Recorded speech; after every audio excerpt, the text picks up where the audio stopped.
اعلی محمود خان پلرنی سیمه سوات کې د ناروا لوډشیډنګ خلاف په سلګونو خلک سړکونو ته راوتلي دي او احتجاجي کړی دی. تفصیل معلومو د خپل همکار نیاز احمد خان نه. جی نیاز تفصیل راکړئ په دې اړه.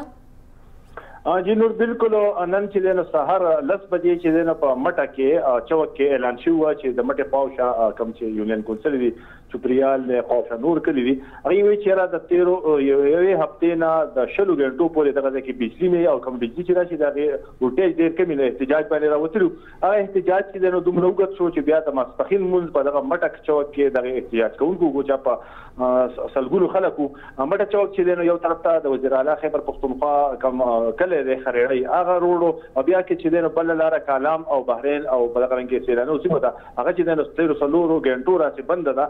دغه احتجاج کوونکي وایي چې را سره بیا لوزونه شوي دي چې د مټې تاثیر د ټولې مټې تاثیر بجلی چې دا به ټیکيږي خو تبدیل د هغه نه د ټیکو او بیا لوډشیډنګ دی او بیا درې څلور ورځې ډېرې انتهایی ګرمي ونه دا خلک چې نو تنګ شوی دی نو ځکه راوتلی دی دوی چې دی نو د حکومت خلاف او د وزیر اعلی خلاف او خصوصا د مراد سید خلاف نارې ولګولې چې په دغه ځای کې مراد سید د لوز د خلکو سره کړو چې کله زموږ اقتدار راغی زموږ بجلی به زموږ واک پي او موږ به لاول خپل استعمال او بیا وروسته خلکو ورکو نو دغه ویډیو هغه بخاني هم د خلکو چې نو بار هغه چلی او د حکومت د وختنه کوي خو د افسوس خبره ده چې د وزیر اعلی حلقه دغه ځای تر اوسه پورې اعلی چارواکي یا سیاسي خلک هغه ته نه دي راغلي چې هغه ته چې نو ډاډګیرنه ورکړي چې بجلی به صحیح کیږي نو د خلکو احتجاج چې نو روان دی په باران هم راغی په باران باوجود خلک چې نو د احتجاج نه پشاشوي نه دي الته کې پاتچو کې ولاړ دي او د حکومت نو وختنه کوي چې دا روان اختر دی